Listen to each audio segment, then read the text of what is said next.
Well, days after announcing plans to finish a wall at the U.S.-Mexico border, Texas Republican Governor Greg Abbott is continuing to take immigration matters into his own hands. All this comes as the number of encounters at the border is at the highest level in decades. Many of those folks hoping to cross into the U.S. in search of a better life, trying to escape gangs and poverty and violence back home. NewsNation correspondent Marky Martin live again in Texas tonight. And Marky, leaders on both sides of the aisle say this issue has simply gone on for way too long.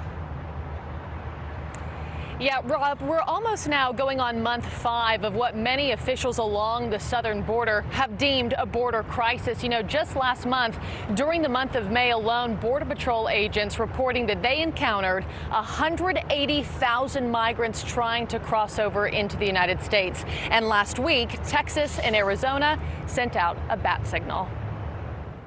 We will restore safety to the citizens who live in the Lone Star State. And that is in a joint letter penned by Governors Greg Abbott of Texas and Doug Ducey of Arizona.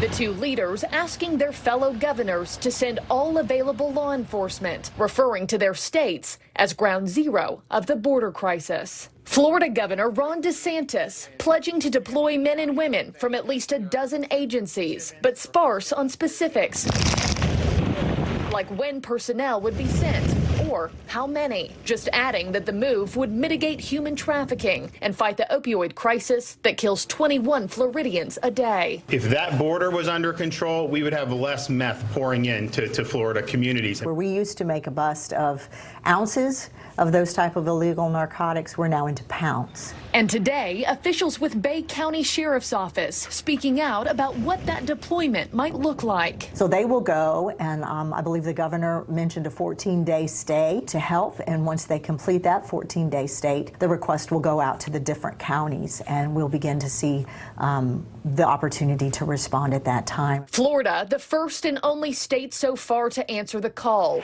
But Thursday morning in D.C., other lawmakers calling out the Biden administration and Vice President Harris for not doing more. And she was appointed by President Biden to deal with it.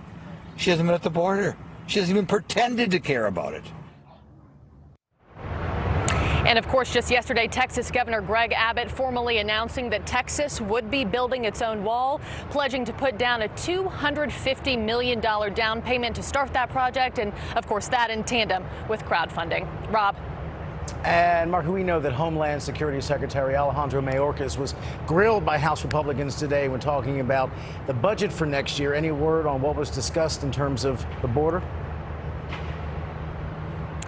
Yeah, Rob, a lot of Republicans really put Mayorkas on the spot today. There were a lot of questions about why the department isn't forking over more for extra Border Patrol agents down at the border, why it isn't offering up more funding for the continuation of certain border projects. Mayorkas, however, deciding to really focus in on wanting to modernize ports of entry and also beef up border surveillance technology instead. Rob. Marky Martin live in Texas tonight. Thank you, Marky.